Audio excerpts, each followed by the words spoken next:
If you've been in the wellness space at all, if you've talked about metabolism and how the body works, if you've listened at all to any of the pundits that are out there, if you've read any books, if you've seen any magazines, then you've probably heard about fasting.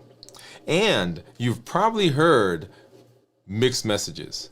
Fasting is great. It's the best thing since sliced bread. It solves all the problems. Or fasting is terrible. Fasting doesn't work. Fasting is dangerous.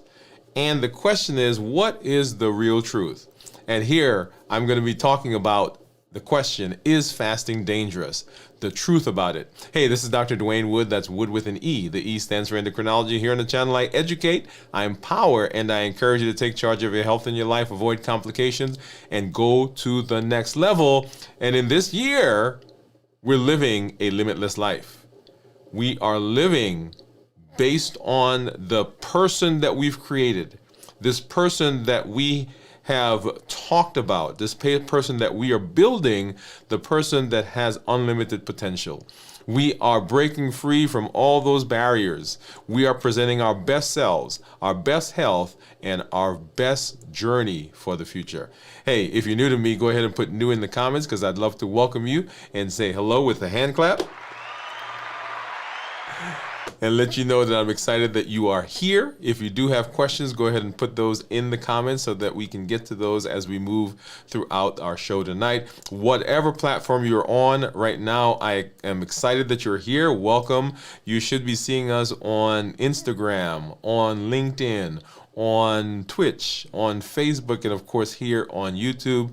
If you see somebody, if you think you should see somebody that's not out there right now, let them know that we are here and that we are excited to be in this space right now. So thank you for coming through.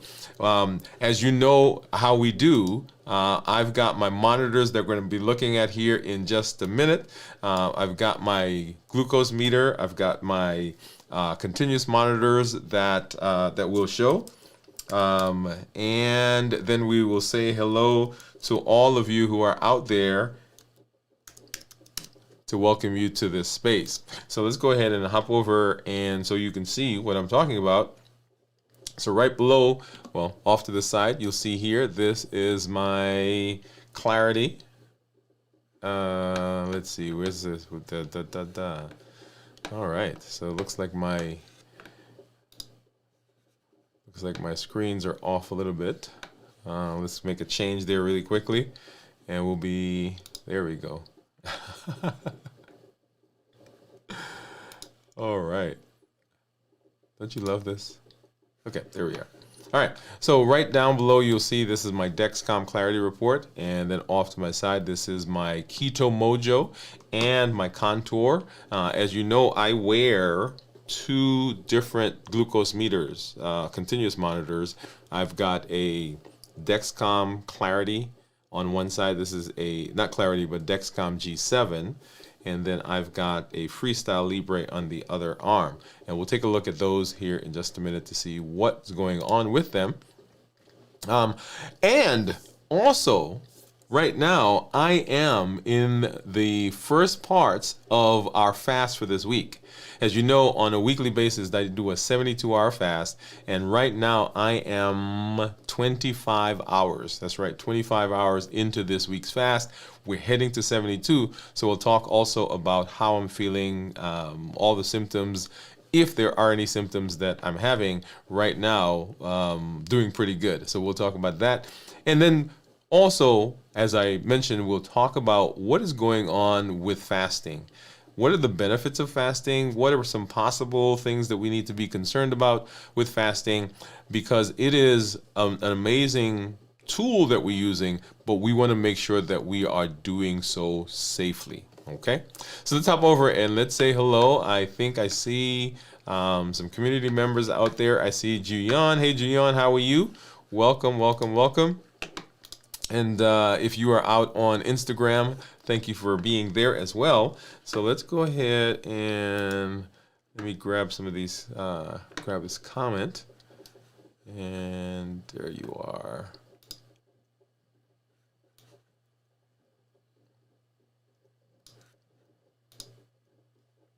All right. So Gion is saying hi, everybody, and says hi, doctor. Happy to see you again. I plan a 24-hour fast, is what Gion is saying. Yeah, yeah. So I'm excited about that. And then Steve hopping in and saying hello. Hey, Steve, how you doing? Glad that you are here as well. Glad that all of our community members are here. If you, let's do that. There we are. Okay. All right. So let's go ahead and let's talk a little bit about where I am. So the question that a lot of people ask is, why are we doing what we're doing? So let me go ahead and give you some backdrop. So diabetes is one of those metabolic diseases that we talk about all the time. 37 million people in the United States. There are over 1 billion people on the planet that suffer from diabetes or pre-diabetes. 563 actually have diabetes, and the rest are pre-diabetes. That is blood sugars that are higher than normal, but not high enough to be considered diabetic, okay? And so the reason that we are in this space, the reason that we're talking about this, is we are working to reverse our diabetes. And in the process of walking down the path of reversing diabetes, we are learning tools along the way. One of the most powerful tools that is available, that's out there, that people talk about, that people are using and seeing tremendous benefits, is fasting.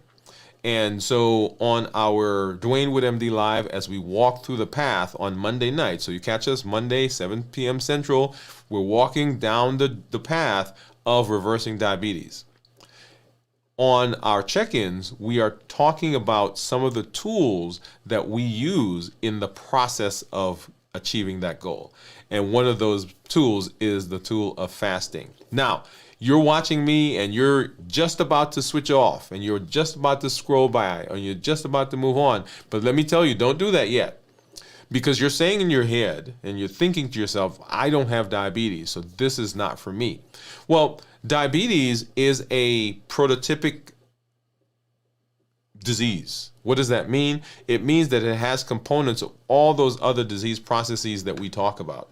So that if we are able to manage, if we're able to treat, if we're able to reverse diabetes, then those same tools can be applied to other things, right? And you'll hear me talk about that as I talk about fasting, because fasting is one of the most powerful tools in reversing a lot of the metabolic diseases that we talk about, those chronic illnesses. Also, if you've not done so, our show that we did this past week on Dwain Woode MD Live was all about demystifying metabolism. It's a word that we throw around. It's a word that people use. And so we did a good job of setting the tone for what metabolism is and why metabolism is so important in trying to set ourselves up for success in terms of our health. Okay?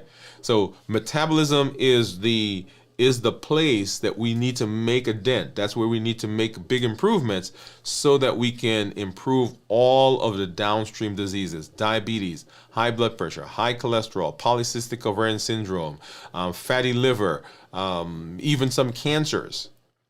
So all of those are within that metabolic milieu, if you will. And if we can make a dent, if we can correct, if we can right our metabolism, then all of those downstream diseases improve. And so the reason that it's important for you to also listen to this is you may not have diabetes. You may have pre-diabetes. Your doctor may have told you that you're right on the verge of diabetes. Your A1C is 6.4, which is pre-diabetic. 6.5 is considered diabetes. So that's just a tenth of a point away from diabetes. And so the things that you do, the things that we do, the things that we talk about for diabetes also helps those people with pre-diabetes. If we are able to treat the metabolism, if we're able to right the metabolism, then we get weight loss, which is a big part of metabolism. If we are able to right our metabolic system, then we also have better fatty liver. We have lower blood pressure. We have lower cholesterol, and we have lower incidents or complications from polycystic ovarian syndrome. Okay, so that's the backdrop, and so fasting is what we've been using. One of the tools, let me say that again, one of the tools that we've been using as we are moving into this space and as we're setting ourselves up for success when it comes to our health. All right, and so as I do on a weekly basis when I do my 72-hour fast and we are in this space, I'm going to do a mini check-in. So the check-in really is to help us see how I'm feeling, talk about some of those problem areas that people may find themselves in. We do a complete review of fasting on Fridays, so come back this Friday as we get to the end of our 72-hour, where we go through how to prepare for a fast, how to get through a fast successfully, and then of course how to break the fast. Here in this space, we're talking about what are some of the things that we need to consider as we are approaching fasting. If you're new to fasting and you're interested, this is a good space for you to be in. But let's go ahead and let's talk about those three areas. And there are three specific areas that people will have issues with, and they are how they're doing physically, mentally, and emotionally. Physically, mentally, and emotionally. The physical is huge, and you'll hear me say several times today, you'll hear me say on my show, if you've been following me, if you've been watching, you hear me say that fasting is not just about not eating. I'm gonna pause there. So fasting is not just about not eating. Fasting involves your emotions, it involves your thought process, it involves your community, it involves your family, your friends. So fasting is a big undertaking for some people because they didn't anticipate that it would be so encompassing. Okay, so let me say that again. Fasting can seem daunting to a lot of people because they think all you got to do is not eat. Well, that is what you're doing, but remember there are hormonal changes. There are scheduling issues that you may have to get through and pan out and sort through.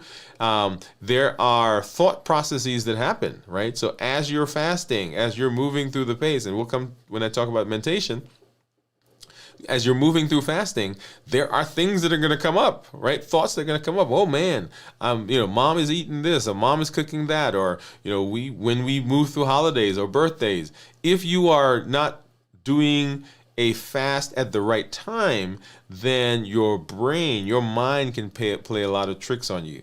But back to physical. So the place that people tend to have difficulty is how they are feeling in terms of energy.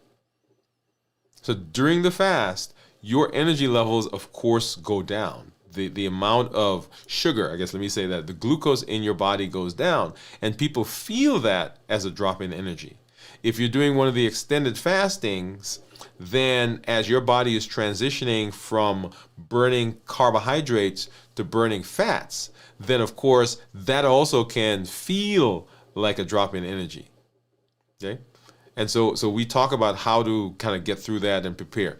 So, but physically right now, I am actually feeling good. I've been resting. I've been getting good sleep over the last couple of days.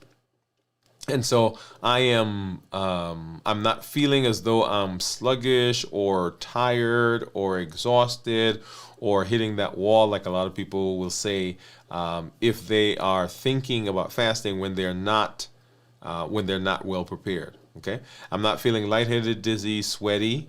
Those are things that come as well if you're not well hydrated. I'm not feeling palpitations, feeling like the heart's racing or skipping a beat. Another place where hydration comes into play. Okay, so physically doing well. Mentally, lots of things going on for me right now. Of course, we've got this space that I'm in. We've got our 100-day walk to consistency that's going on in the morning at 6 o'clock every morning. We've got the practice. We've got some other things that we've got planned. And then, of course, it's that time of the year when there are a lot of meetings and talking about what the rest of the year is going to look like. So there are a lot of things going on. And I find that I am able to keep up with a lot of it. Of course, it's very busy, and so I would definitely be feeling challenged with all the things going on if I were not well rested. But right now, mentally, I think I'm feeling clear. I'm feeling not as though I'm walking through, or I'm not in a bubble, as some people will say. So yeah, and then as you rest, remember that also has a big part to play in how your thought process goes. Because when you're tired, right? It's hard to think.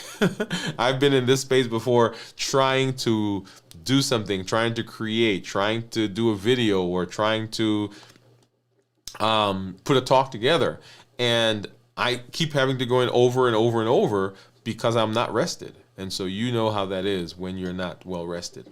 Okay, so physically, mentally, and then emotionally. The emotional part of fasting is very intense if there are lots of stressful things going on in your environment. Because remember, during fasting, hormones are changing, cortisol levels go up initially, your body is using up sugar, so sugar is going down. When sugar goes down, then we have a drop in insulin. When insulin goes down, then glucagon comes out. And so there are all these things that are changing in your body, and your hunger hormone, your satiety hormone, can all be playing a part in how you're feeling. And so being sure that you are mentally, emotionally, physically prepared for that is very important. I've got some exciting things going on this week, so I'm actually pumped. And of course, I'm also pumped to be in this space with you. Okay, so those are all of the places where we sometimes can have challenging. And right now, in all three of those, I'm feeling pretty good. I have to say, let me back up for a minute. I may feel a bit of fatigue, right? Because I've been just going and going and going this week so far.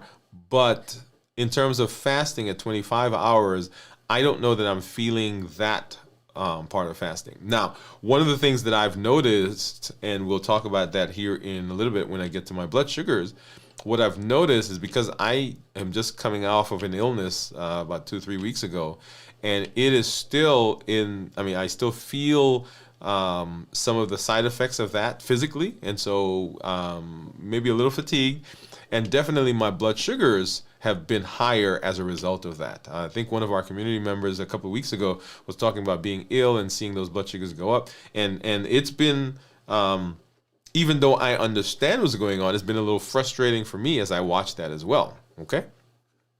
All right, so let's go ahead and let's take a look at blood sugars now. So we've talked about, we've done our check-in where I am. And so what I want to do is I want to go ahead and talk about what my blood sugars are. And to do that, we're going to hop over and take a look at what my glucose meters are showing.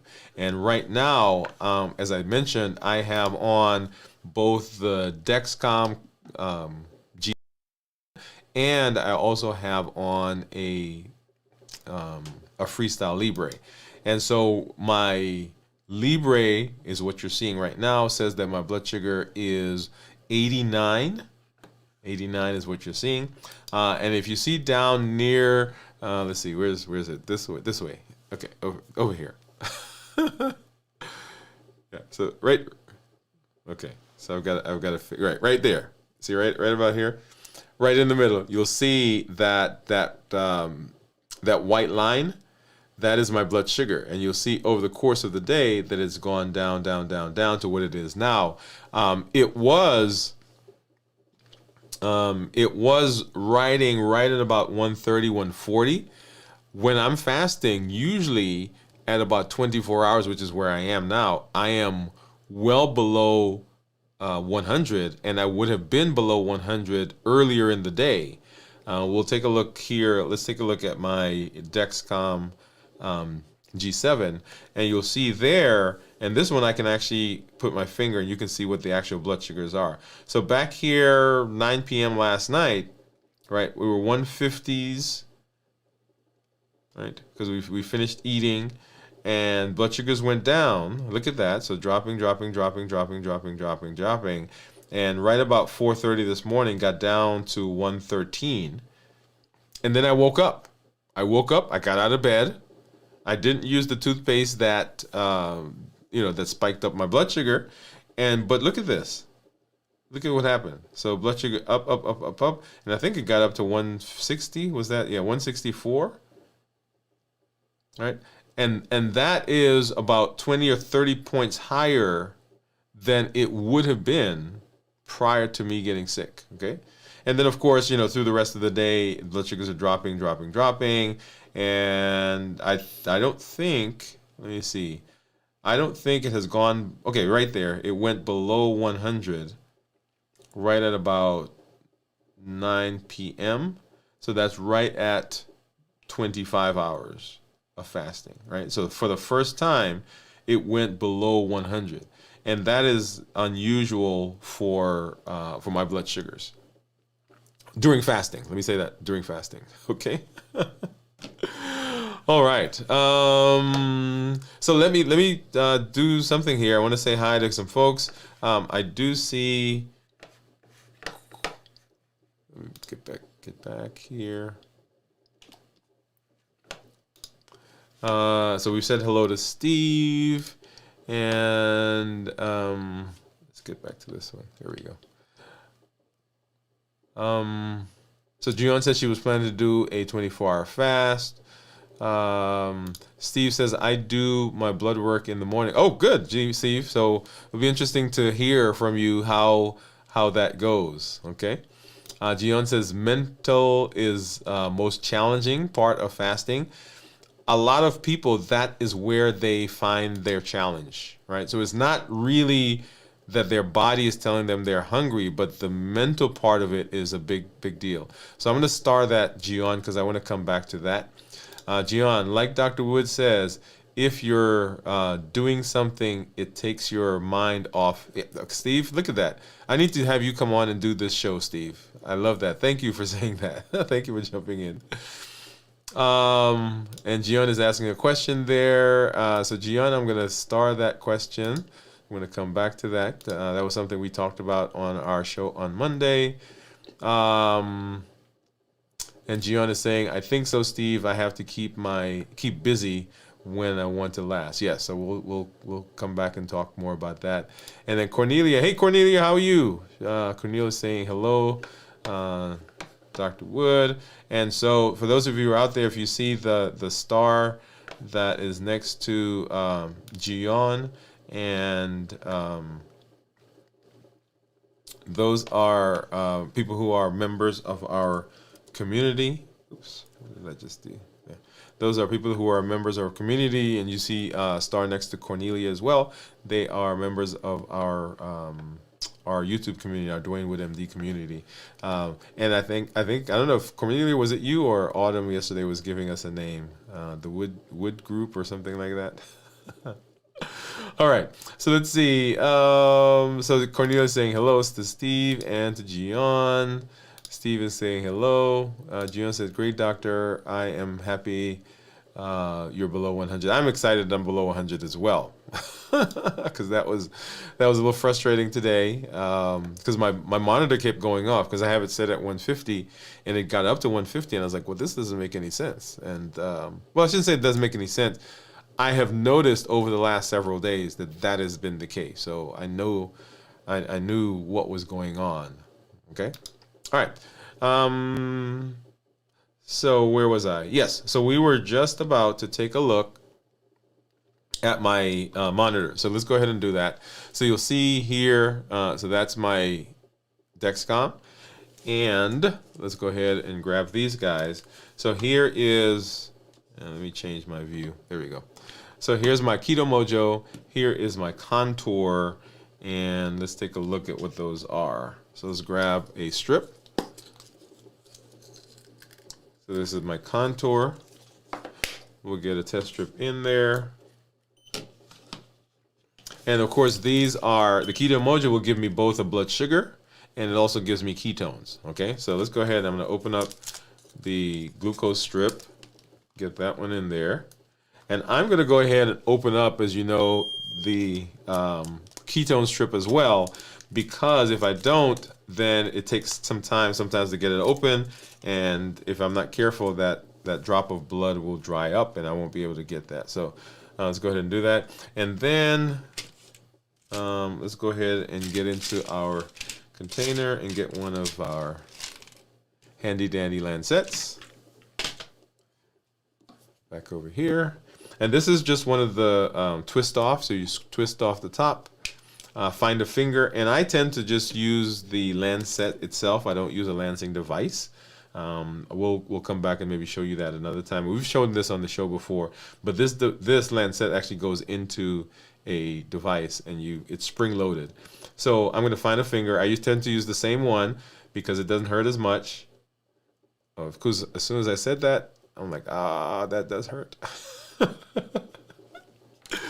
All right. Okay. And that was a very brisk flow of blood. So I know that I did a good job there.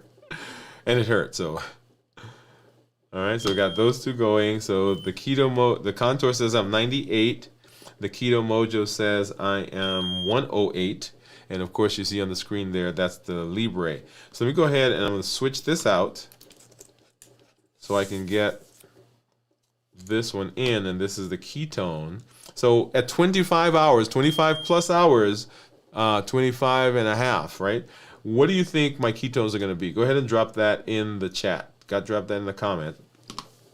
Give me a guess. What do you think it's going to be? So we'll get that started. And of course, I'm not going to show you what it is because I don't want to show it to you yet. But that's okay. So we're going to hop over. So let's go ahead and let's talk about this concept of fasting. And let's see, Cornelia says she thinks it was she said that must have been Autumn who was naming the group. Okay.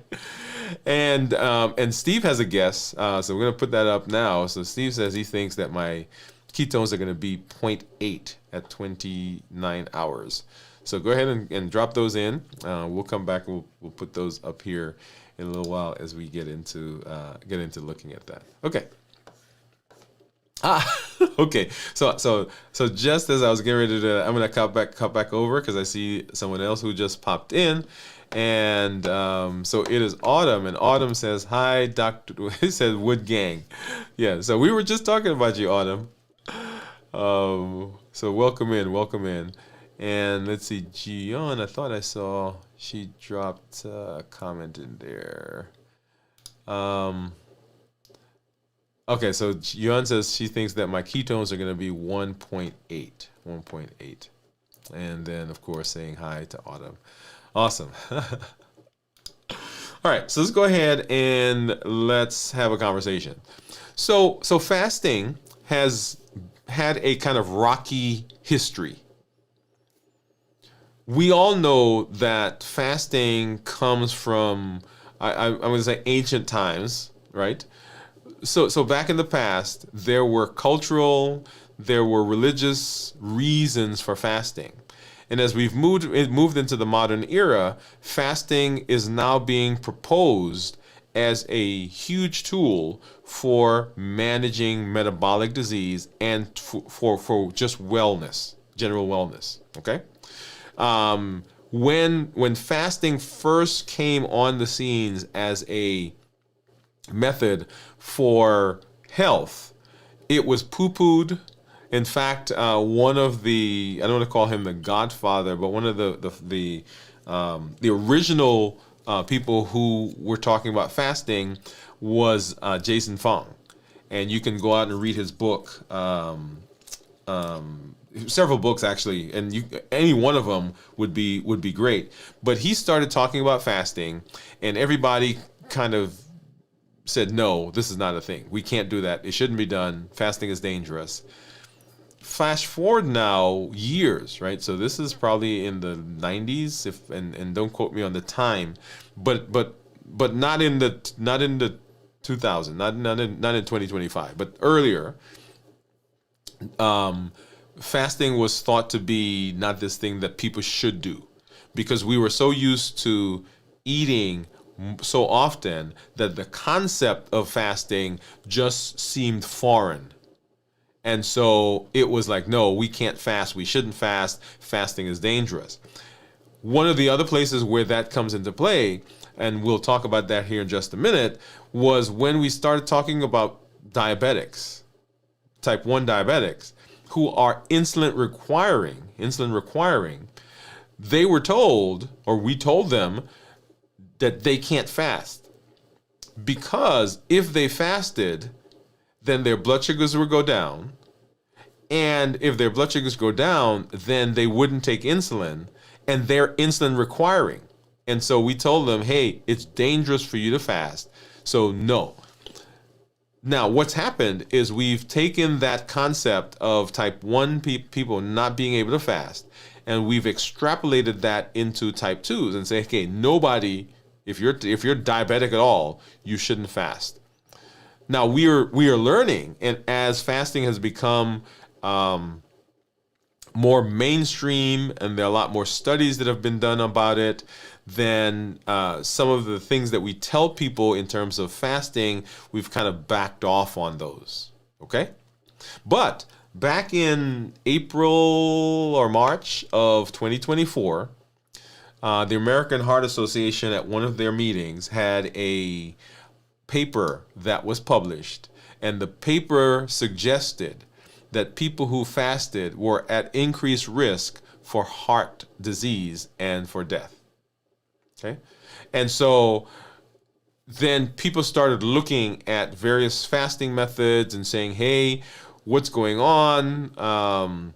If we're at increased risk for death, then we're not going to fast. And so a lot of articles have been written in the lay media. So Newsweek and Time and some of those places have had articles on fasting. In fact, one of the, and I don't have a copy of it, one of the little Time flyers, not flyer, but it was an issue dedicated to fasting, and it had Time on it. I don't know that it was necessarily one of their magazines, but it was something that was produced for the diabetes space. And the question was, is fasting beneficial? Okay.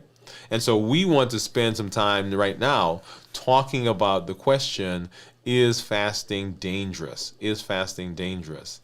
And before we can talk about is fasting dangerous, then we want to make sure that we understand what fasting is. Because there are some misconceptions about what fasting is. Fasting is not, well, let me back up. Let me come at it the other way. Fasting is voluntary abstinence from food. And in this space, we are talking about abstaining from calorie-containing food or calorie-containing things that we eat, substances. Okay, you've seen me drink, right? So in my mug, I have artificially sweetened tea. That's what I'm using. I drink water. So when we're fasting here, we're fasting from calories. We're fasting from eating, but we are making sure that we're maintaining hydration. Okay? So fasting is the voluntary abstinence from calorie-containing substances here in this space. Now, at my church, my pastor says when we are fasting, he said fasting is not us taking stuff away, but fasting is replacing. Right? Because a lot of times when we think about fasting, it's like, oh man, they're going to take away my food, they're going to take away my this, they're going to take away my that. And as we go through that process, our brain begins to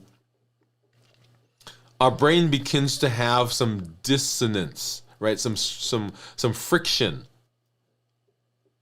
Because it says, no, I don't want to take away. I don't want to give up. I don't want to give up. And so we set ourselves up initially, when we think that way, we set ourselves up for difficulty. So fasting is the voluntary abstinence from food. one of the things that people say to me all the time when they find out I'm fasting, it says, why are you starving yourself? And so I want to make a distinction between fasting and starving. Fasting is the voluntary abstinence from food. It is done in a controlled manner. It is done with health and safety in mind. Starvation, on the other hand, is not voluntary. And starvation can be detrimental, can be difficult, can have adverse effects in the body. Okay, so I want to make sure that we understand the distinction between fasting and starvation. Okay, it is voluntary. Common practices that people do when they're fasting, and this gets into more of the details of fasting. So intermittent fasting is a time of eating followed by a time of fasting, followed by a time of eating, followed by a time of fasting. So that is what the term intermittent fasting is. Okay, so periods of alternating fasting and eating, fasting and eating. Now, we've traditionally thought about intermittent fasting as within a day, you're doing, 16 and 8 or 12 or 12 or, 18 and 4, whatever my math just went there. But you get the idea. But even when we're doing extended fastings, those are periods of fasting followed by periods of eating. So technically, that is also an intermittent fasting. We don't call it that, where we call it an extended fast. But those can also be considered as intermittent fasting. Okay? So extended fast, like I said, are fasting periods where it's greater than 24 hours.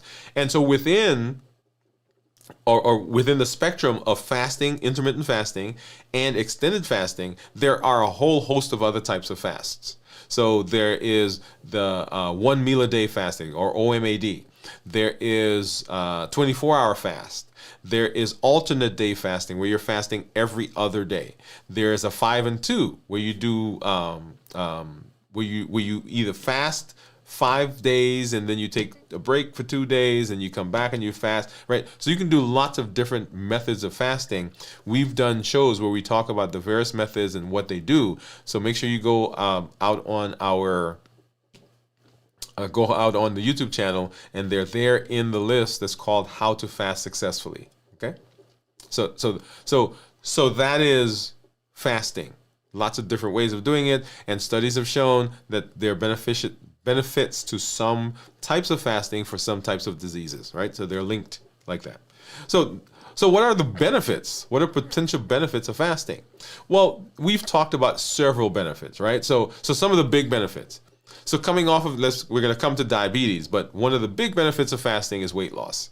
Fasting can lead to reduced calorie intake, promoting loss and decrease of body fat, right? That's huge. So here's a great place to pause and talk about the difference between fasting and calorie restriction, simple calorie restriction. When I am restricting calories, I am still eating, but I've cut back on the amount of calories I'm giving the body. That's what restricted calories mean. In that process, the body is smart enough to know that, hey, you've cut back on how much you're giving me, so I can't expend as much, right? So if you're giving me less, like if we're working, right, we live in a house, and you get $100 come in, and you pay $100 worth of whatever, groceries or whatever bills you have. Well, if you get less, now you get $90, you can't keep spending $100. So what should happen is you cut back on the expenses, right? Or you get another job. Basic idea. The body is the same way. So if I am taking in less calories, then the body then says, I can't burn as much. And that results, and that is seen as a decrease in the metabolic rate, a decrease in your metabolism. So metabolism slows down when we restrict calories. If you find someone who's actually starving, and you check their metabolism is really, really, really slow because the calories coming in have been cut. That's different from fasting, because in fasting, what we're doing is we're not just cutting calories, we're turning calories off. When you fast, you're not putting anything in. And so the body at that point doesn't slow down the calories. It says, I've got to go find calories. Notice the difference in thought process for the body. In one case, it says, hey, I'm still getting stuff coming through.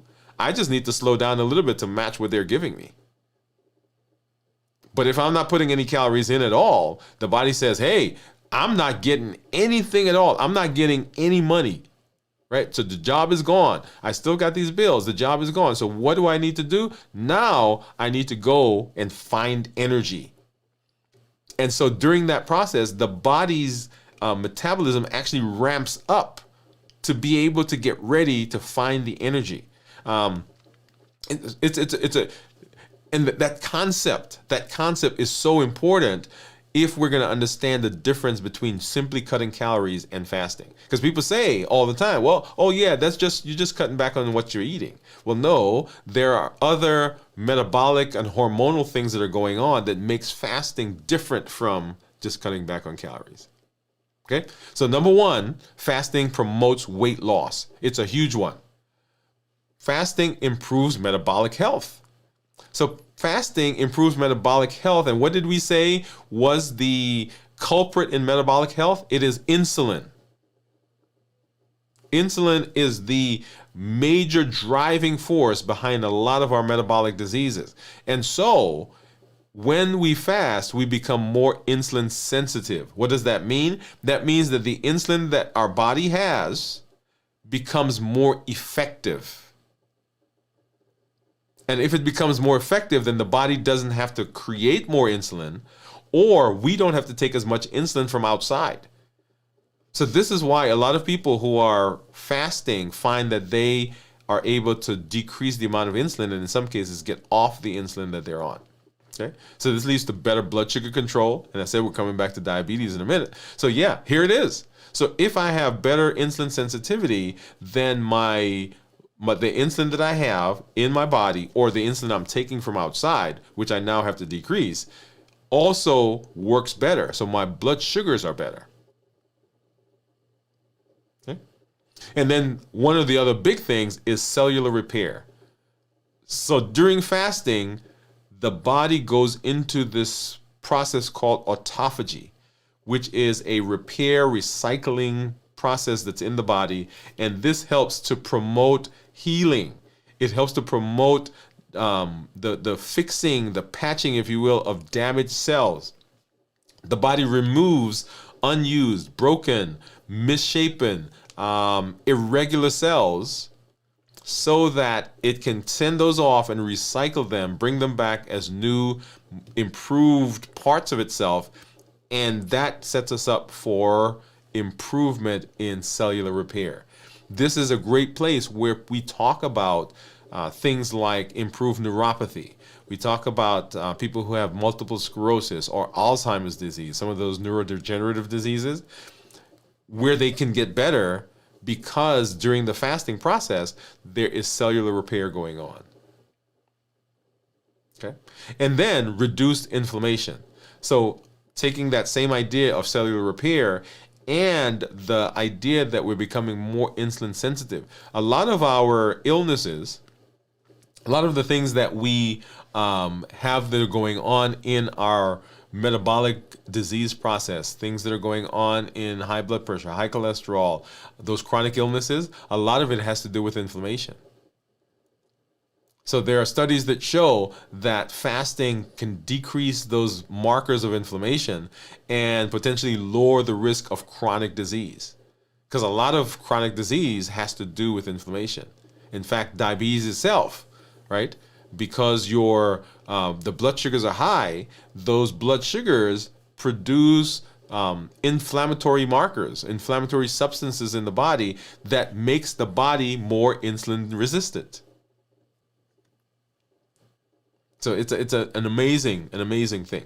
Okay, and then, so what are some of the potential risks? What are some of the potential risks? So we've talked about the benefits. Everybody talks about the benefits. So what are some potential risks of fasting?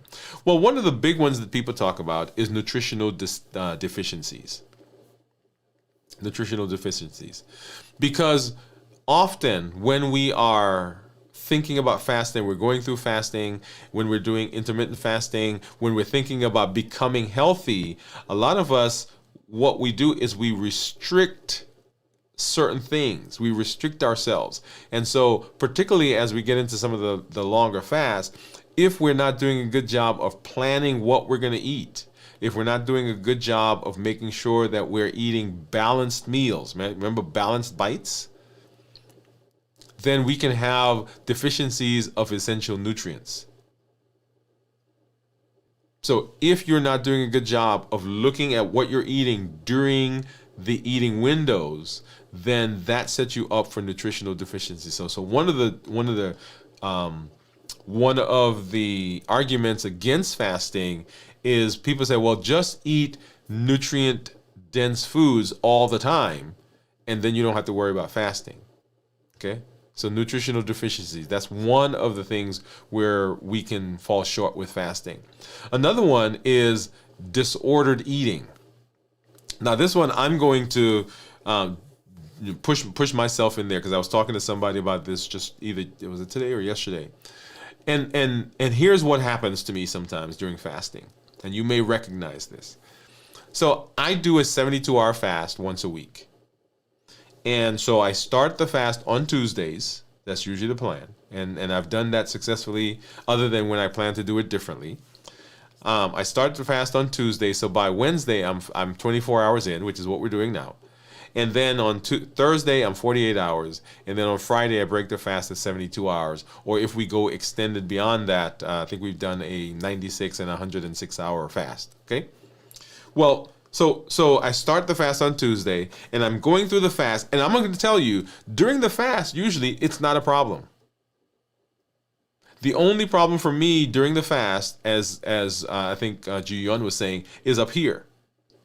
And what happens is I see other people around me, and I want to have the food that they're eating. Not because my body is saying it, just because I remember what it tasted like, and everybody's sitting around eating, so I want to be part of the group, okay? So here's what happens to me. So I break the fast at the end of my 72 hours, and you see me here often where I'm breaking the fast with salads or bone broth or some other thing that we've chosen here in this space. Well, in my mind, I know I'm getting ready to start a fast in another 3 days. And so my brain says to me, hey, you got to eat all the stuff that you like during these 3 days before you get back to the fast. Because during the fast, you can't eat it. So that's that scarcity mentality, right? So if I'm not careful, even though I break the fast well, I do, a good job of breaking the fast. I eat, nutrient dense. I don't have a lot of high carbs. I don't have a lot of processed. If I'm not careful, that thought process in my mind pushes me to go and eat stuff that not that I am depriving myself, but I've made a choice that I'm not going to eat. Like what? Like Cadbury chocolate or ice cream. Actually, I can't tell you the last time I had ice cream. But you get the idea. And so because of that scarcity mentality, I am prone, if I'm not careful, to go and overeat and eat stuff that I would not normally eat because I want to get it all before my fasting starts again. And then, in preparing for the fast, getting ready for the fast, like this week it was a challenge for me because I usually try to start my fast after lunch on Tuesday. So by lunchtime today, I would have been 24 hours. And by the time we do our show, I would have been, 30 hours maybe? But yesterday it was a challenge because I kept thinking about the stuff that I wanted to eat that were here in the refrigerator that I wasn't going to get to eat when I started the fast.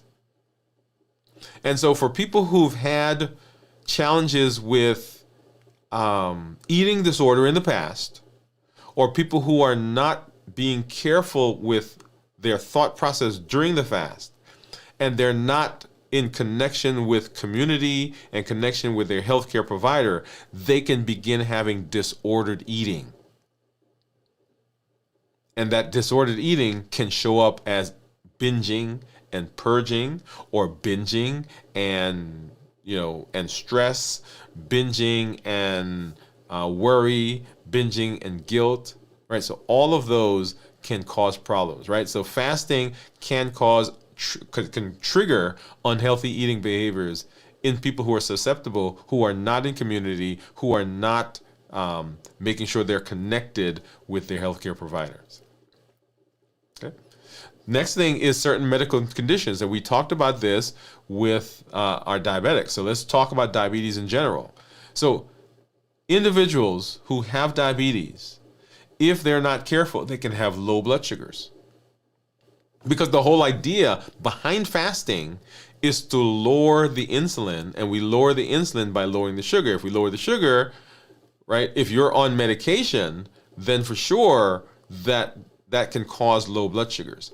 So one of the most important things during fasting is to make sure that we are in connection with our healthcare providers, particularly if we're on medications, so that we can adjust those medications, right? So diabetes, low blood sugars, a big deal.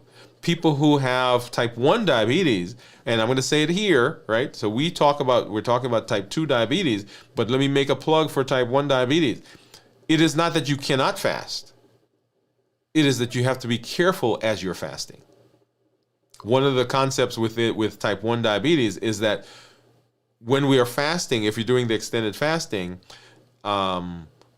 you can go into ketosis, which is what we say we want. We want keto, people are on ketogenic diets and so forth. But for type 1 diabetes, we don't know at what point that person switches over into ketoacidosis. Right? So we want to be careful. So monitoring is very important. For type 1 diabetes, as I mentioned before, as the blood sugars go down, then the insulin requirement goes down as well. But a type 1 diabetes requires insulin to survive. So that if they're not careful, then if they lower their insulin too much, then they can also get into trouble with in terms of diabetic ketoacidosis. Okay, pregnant women and children are not recommended to fast. So we're talking about medical conditions now, right? So if you are going to fast, if you're one of those groups, you need to be talking to a healthcare provider, right? So we're not going to even make an exception here in this space. If you are pregnant, if you are a child, you need to be in connection with a healthcare provider so that you can be directed in what you can do in your particular state, in your particular condition. Okay? So make sure you're doing that. And then, of course, we mentioned people who already have eating disorders, then they want to make sure that they're in connection with community and with healthcare providers as well. All right? So that's medical conditions. Then the other concern is that fasting dysregulates our metabolism. Fasting dysregulates our metabolism. And this goes back to this idea of slowing the metabolism and having huge fluctuations in our weight because of fasting. Those concerns are valid concerns. Let me say that. Some of the concern, though, is not warranted for fasting because, as I mentioned before, when we're fasting, because we're not simply decreasing calories, because we're not just calorie restricting, we are not falling into that space where the metabolism slows down. So we're not getting this roller coaster of our metabolism, so we're not dysregulating it. Okay? In terms of the changes in weight, one of the things to understand is during the first several hours of fasting, you will lose water weight. And you may have heard me say in one of our shows that I anticipate for people who are fasting that they will lose anywhere from zero point 0.6 to 1.2 pounds per day of fasting. That's beyond that first 18 to 24 hours, right? First 18 to 24 hours, they're going to lose water weight, yes. But beyond that, if people are doing other fasts, as a matter of fact, you can begin calculating it. And I play that game with myself. And I'm like, okay, this is day number 2, so I should be down 1.2 pounds. And I'm aiming for the 1.2. I'm not aiming for 0.6. I know, I'm overachiever. And if I'm like 0.8 down, I'm like, man, what did I do? Right? Did I drink more? Did I drink too much water? Or whatever it is. Right? So when you're in that space, you're losing water weight. When you start eating again, remember the liver has to replenish the glycogen. And for every gram of glycogen that goes into the liver that it stores 3 grams of water. So for every gram, it stores 3 grams of water. So a lot of times people, if they're not careful when they're eating those high carb foods when they break the fast, the liver really just sucks that up. And when it sucks a gram up, it sucks 3 grams of water. 1 gram, 3 grams. 1 gram, 3 grams. So you can get a big change in weight in those initial days if you're not careful. Okay. And then going back to the study that was done with the heart, one of the places that people talk about is, this can be strenuous on the heart. When they looked at the study, a lot of the people that were in the study were people that were super obese. Well, I shouldn't say super obese, but they had a high BMI. They were men who already had some other condition, right, that predisposed them to having heart disease and heart problems. And so the conclusion to the study, or the thought behind the study, and it was a paper that was presented, I think it was an abstract, was that more studies need to be done. And the recommendation was not, hey, all of a sudden everybody stopped doing their fasting. That was not the recommendation. The recommendation was that we need to look at the people who were in the study and evaluate what was going on, because there are other factors that were prevalent with the people that were in the study that can predispose them to the heart condition that are not directly related to fasting. Does that make sense? Okay. All right. All right. So that is the concept of the benefits. Those are some of the drawbacks of fasting. Some of the things that you need to consider. Now, other ancillary things, right? And I did a show where we talked about gas, right? So when you're fasting, if you're not careful, you can become very gaseous, and if that's the case, you need to take care of that. You can have constipation, because as people are not eating, sometimes they don't drink as much, and when you're not eating, the bowels don't move as well, and so constipation can become an issue. I'll tell you, that's one that I struggle with, right? That I have to be very conscious of. If we're not paying attention, we can become dehydrated, right? So another drawback or danger in fasting if we're not careful. Right, so all of those are ancillary things. Bad breath, right? Because once again, if you're not eating, then the GI tract is not moving, and so you got to be very careful with your oral hygiene, or that can be a problem as well. Okay. Hydration. All right. So what are some recommendations? What are some recommendations for fasting, for safe fasting? And some of these you guys have heard before, but we're going to say them again, because I want us, as we are using fasting, and before I get into recommendations, let me say this. Fasting is a tool. It is one tool. Fasting is in our bag of tools. We can stick our hand in the bag and we can pull out several tools that we can use. We're going to talk about balanced bites, which we talked about before, right? So fasting is a tool. So what does that mean? That means I use the tool when I need it. I have to learn how to use the tool and apply the tool so that I can be successful. All right? So if you're considering fasting, if you're in this space where we fast, and I recommend fasting to you, right? Number one, you want to make sure that you are consulting a healthcare provider, particularly if you have any of the illnesses, diseases that we talked about. You want to make sure that you are in community, like this community. That's the first thing. Don't just all of a sudden plan to do it by yourself.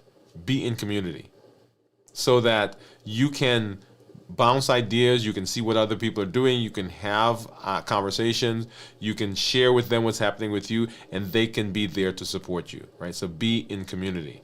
Number two, stay hydrated. Ensure that you're having adequate water, adequate fluids, adequate drinking, right? Electrolytes, huge.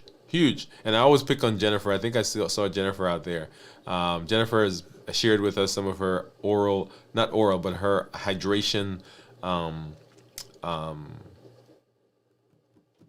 products. I lost the word there for a minute. All right? So hydration, electrolytes. Next, make sure that you are monitoring and paying attention to your body. Things like dizziness, fatigue, lightheadedness, discomfort. If those things are happening, we need to look to see what may be happening, what may be going on that we need to adjust. Maybe we need to interrupt the fast and come back at it at another time. Okay? So don't just plow through because you say, okay, I'm supposed to be fasting. Listen to your body and let the body dictate and let the body tell you what needs to happen. Okay? And then you want to do a gradual introduction. My recommendation for everyone who is able to fast, other than those people we talked about, anyone who's able to fast, my recommendation is that you work your way up to one 24-hour period once a week. That's where to start. But you're starting where you are. You're starting, if you right now can only fast 8 hours, then start at 8 hours, then make it 9, then make it 10, then make it 11 and 12 and 13 and 14 and 15 and 16 and 17 and 18, 19, 20, 21, 22, 23, 24 hours. Work your way to that. Start small and move in that direction. We want to do things that are sustainable for the long term. Any of us can do anything for short term. If I pay you enough, I can probably get you to do something for a week or a month.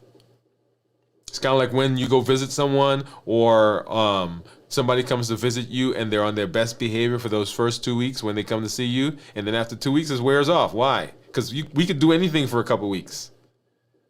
That's not what we're about. We are here for long-term benefit. We're here to say, okay, what are we going to do down the road? Tomorrow, the next day, the year after that, so that we are continuing to be successful in our metabolic space. Okay? And then just a thought. So fasting can offer health benefits when practiced responsibly. However, it's not suitable for everyone, as we've mentioned. It's crucial to make sure that you are making informed decisions, consult your healthcare provider before making significant changes. Remember, the goal is to enhance your health and well-being and to remain safe.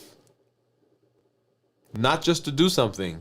We are working on creating a process that is sustainable over the long haul. Stay informed, stay healthy as we live our limitless life.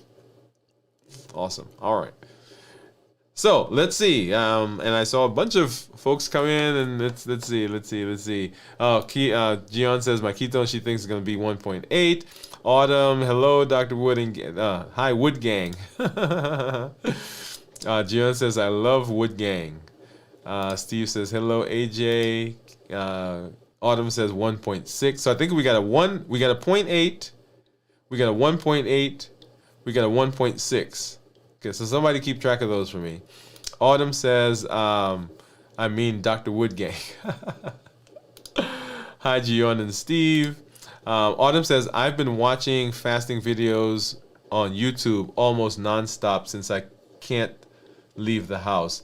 Things have changed a lot over the past 5 to 10 years when it comes to fasting. Yeah, fasting has had basically an overhaul, right? A lot of different thoughts and processes that are being touted now. Autumn says Dr. Fung used to have his patients fast for 30 days at a time. He now speaks more of intermittent fasting, such as 18-6.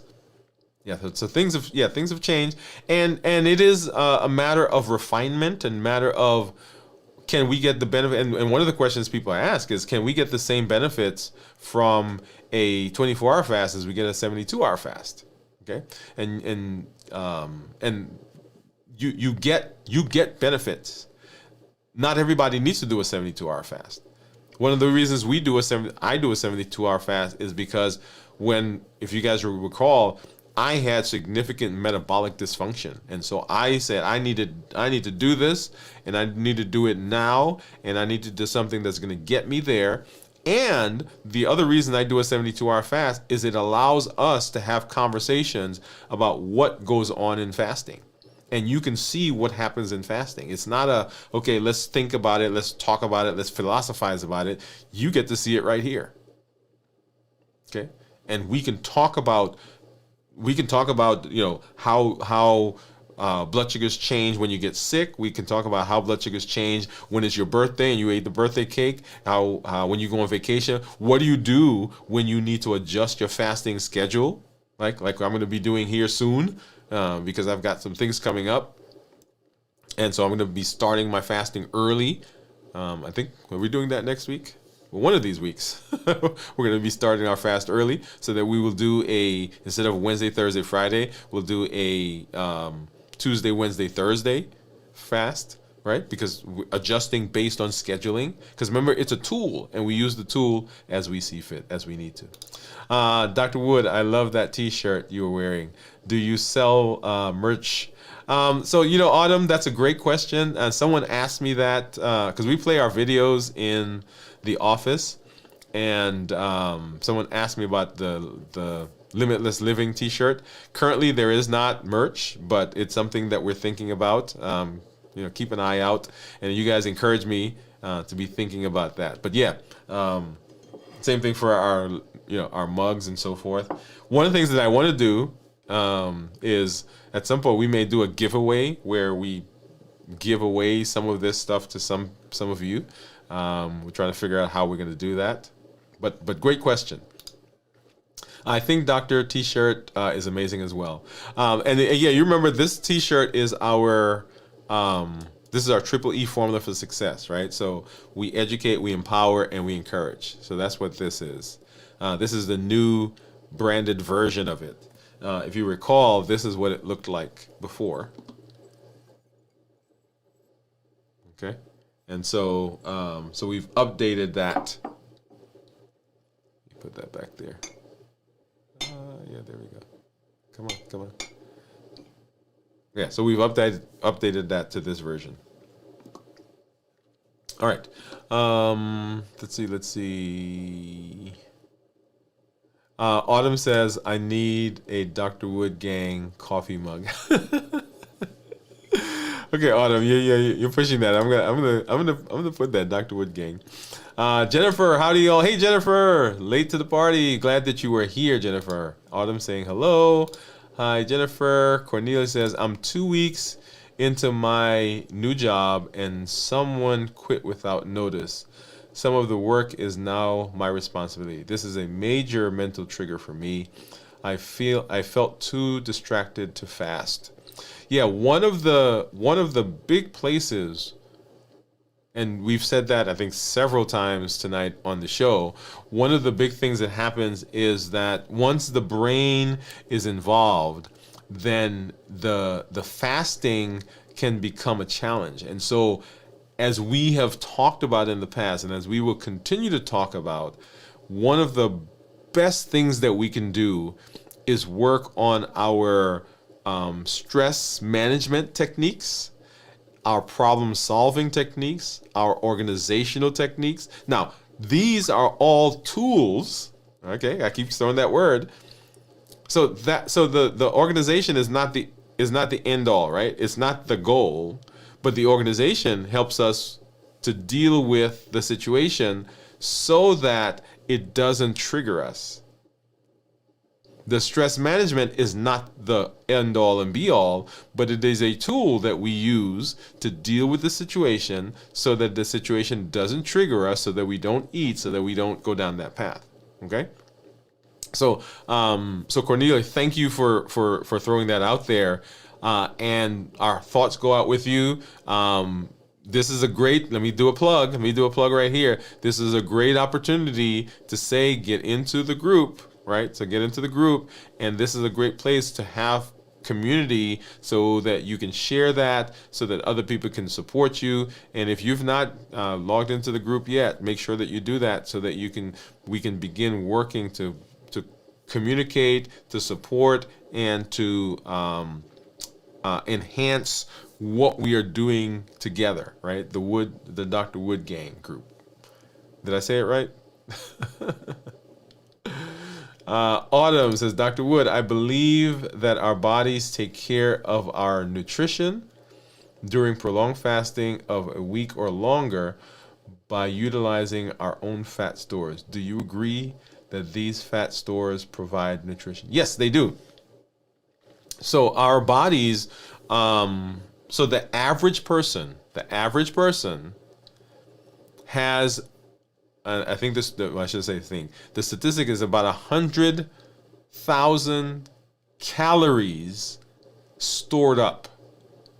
I want you to think about that number. The average person has about 100,000 calories stored up in their body.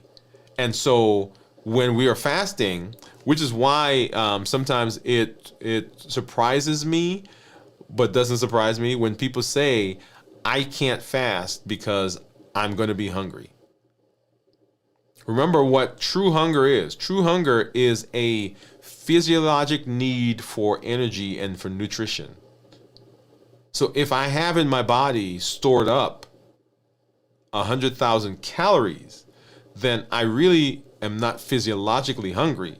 What I am psychologically hungry. That's an emotional issue. But yes, to answer your question, Autumn, I do believe that the body provides nutrition during the times when we're fasting. Yes. And it's burning that, which is why we have the weight loss and the ketosis and so forth. Gion says, I'm scared of my mind, which makes me just eat without hunger. Yeah, so once again, that's that psychological hunger that we talk about.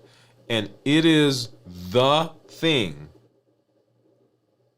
It is the place where most of us, when it comes to emotional eating and stress eating and so forth, it's the place that we have difficulty, because it's a mind thing.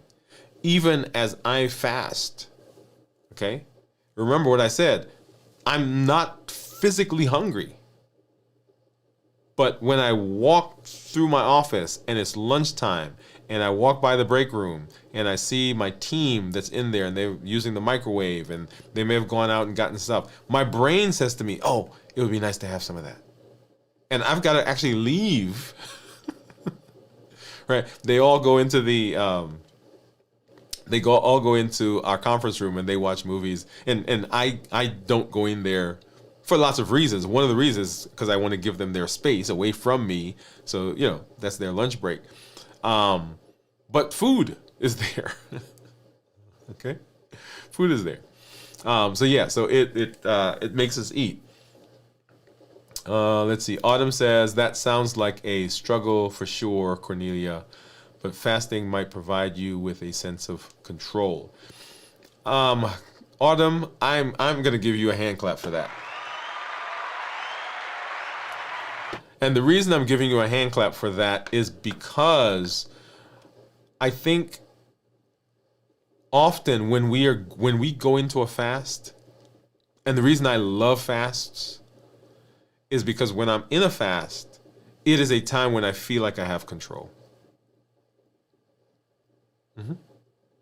I feel like and the reasons I fast and I'm continuing to fast is because for the first time, I feel like I have a tool that is in my control. Okay, I have gone through recovery programs. I'm in recovery right now, and that is an amazing tool. When I'm fasting during those 72 hours, then the food noise goes away. Other than, like I mentioned, those times when I'm dealing with the social part of it. Okay. So yes, when we're fasting, it is something that gives us a sense of control. So that may be a great place, Cornelia, as Autumn pointed out, to say, okay, is it possible for me to push into the fast? Because I have control at that place. Gion says, I have eating disorder. Many of us, yes, that is a place for a lot of us, Gion.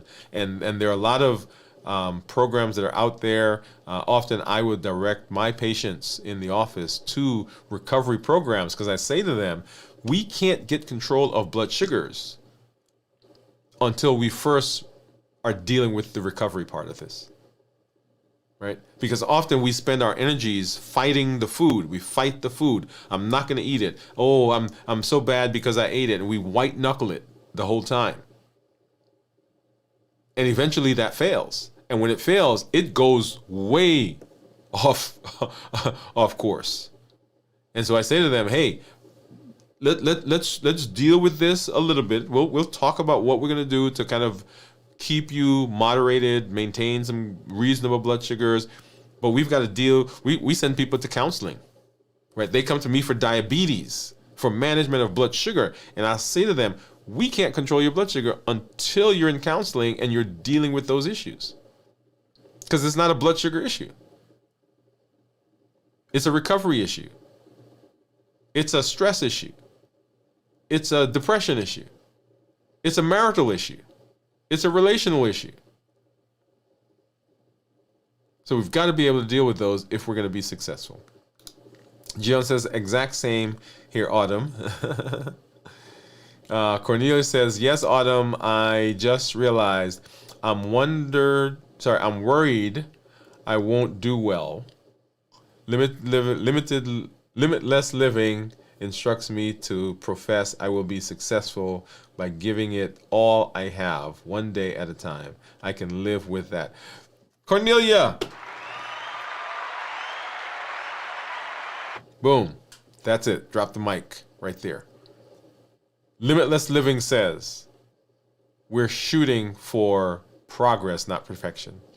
I can't do it perfectly. I can't do it all. I can't do everything right now, but I'm going to do what I can do, and I'm moving in that direction. Remember, right? Let's see, let me pull this up. So remember, this is what we got. Right? So can you guys see that? Okay, so so remember, we are breaking free from boundaries.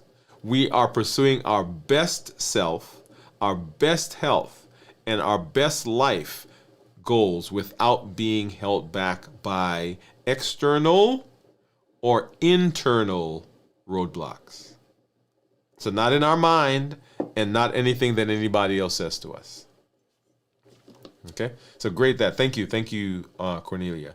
Autumn says, Gian, it is a tough disorder to break out of and an easy one to fall back into. Yes, it is. Cornelia says, I was already on edge being new and with little prior experience. Thank you all. I feel supported and encouraged to press through. Yes, yes, yes. Know that you are supported. Know that you are encouraged. As a matter of fact, while I do this, let me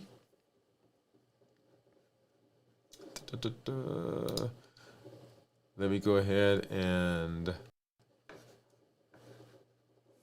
throw into the chat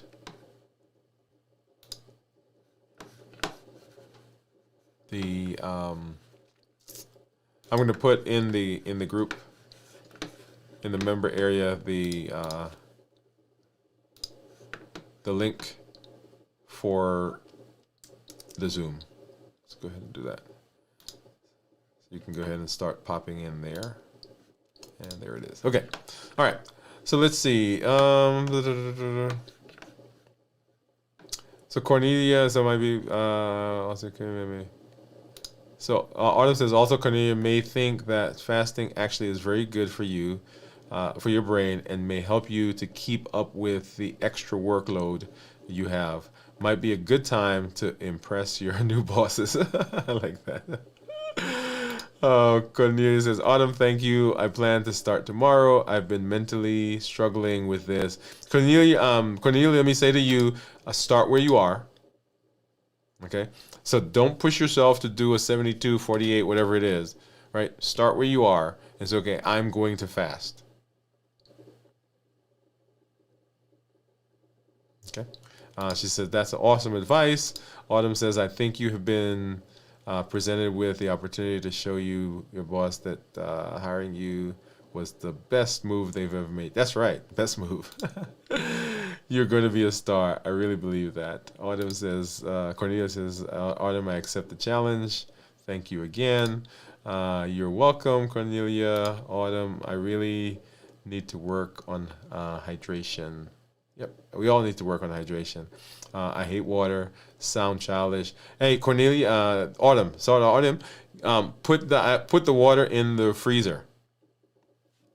Take your cup, put the water in the freezer on the bottle, and just as it starts to get cold enough where you start to see crystals, then drink it. It's an amazing sensation, right? So a lot of people who don't like water, they like the feel, they like the sensation of that. That may help you. Okay. Autumn says, sustaining a healthy fasting and eating lifestyle is where I fall short. Okay, so I love these comments. I love these comments. I'm looking through. I have abundant calories in my body, but my mental trigger, my brain triggers my eating. That is true. Same here. Autumn says, when I see food, I'm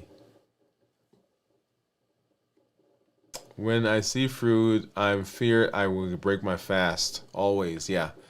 So food is a big one. I went to the grocery store today. On the way home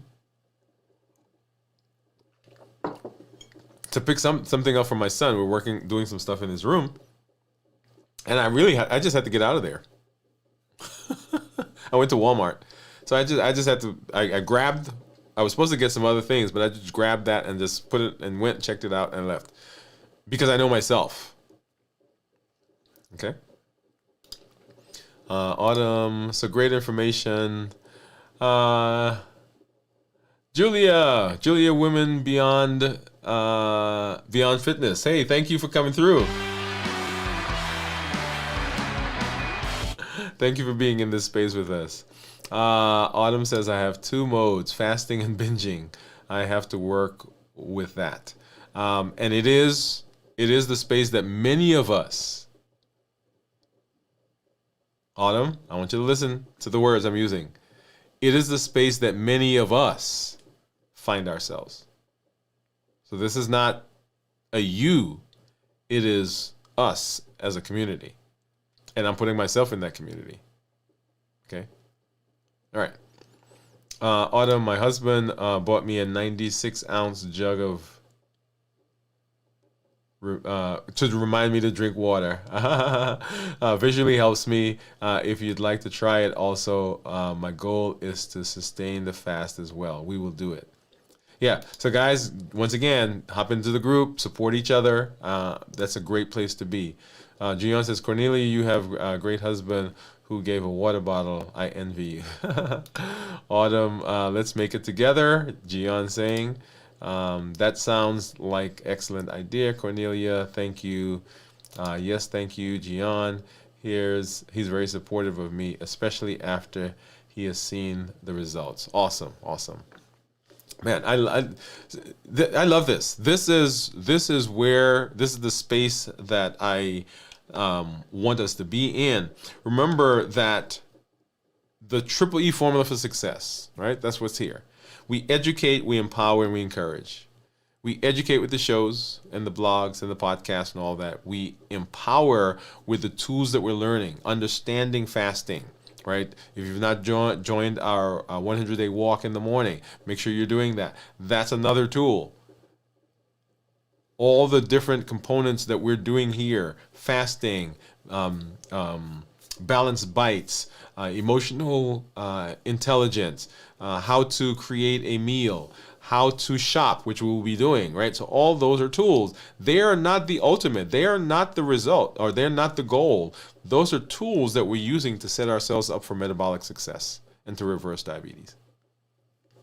Okay? And we encourage with the community. And I can't plug the community over and over and over. This conversation that we've been having here tonight is great, and I would love to see the support that comes from this as we are working together, right? As we set ourselves up for better and better and better and better and better. Talking about the brain, talking about mentation, one of the things that we've got to deal with is that we worry, we struggle, we stress, we're depressed, we're anxious over lots of things that happen in our space. And once again, I put myself in that category. Because if I'm not careful, I can have disordered eating, I can have disordered fasting, I can have binging because of the things that I'm thinking about. And remember, 91.4, that's the number. 91.4 of the things that we worry about never come true. 91.4 of the things that we stress about, 91.4% of the things that we are anxious about, 91.4% of the things that we pour our energies into never happen. And that 91.4 pushes lots of our buttons. And so we get triggered. And what do? When we get triggered, we buffer. And for a lot of us, the thing that we do when we buffer is we eat. We go out and we eat, and we surround ourselves with those things that make us feel better, those things that ease our thoughts, those things that are our friend, those things that were there, that have been there, that are causing us other issues, and we still do it because it feels good. It tastes good. Habits, emotions, access, and taste. Remember, that's the heat model. We eat because of habits, the routines that we're in. We eat because of emotions. We eat because of access, because things are just around us, and we eat because of taste. But 91.4% of the things that we worry about never come true. And we are living limitless lives. Let's go back to this one. We're living limitless lives. We are using the us that we created, the us that we're developing, the us that we are growing, that we are improving, to move beyond what we thought possible. Limitless living says that there's nothing outside of me, there's nothing inside of me that's going to prevent me from doing what I need to do to set myself up for metabolic success and to reverse my diabetes, to improve my health, to lose weight, to improve my blood pressure, my cholesterol, my fatty liver, my polycystic ovarian syndrome. There's nothing inside of me, nothing outside of me that's going to prevent me from doing that. Right? So we are breaking free. We're breaking free from boundaries.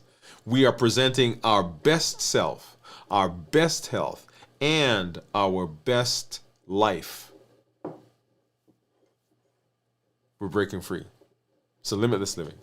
So I'm very excited that we're here for all of you.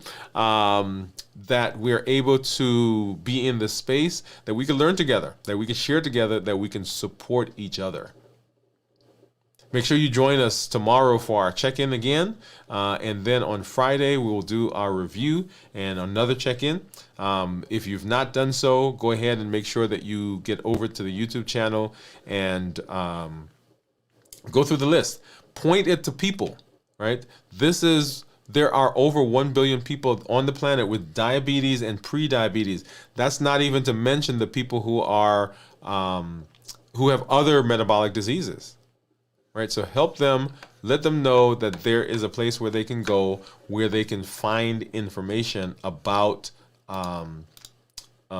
being in this space and setting themselves up for success. Okay, and then on not Monday, but Saturday, we will have our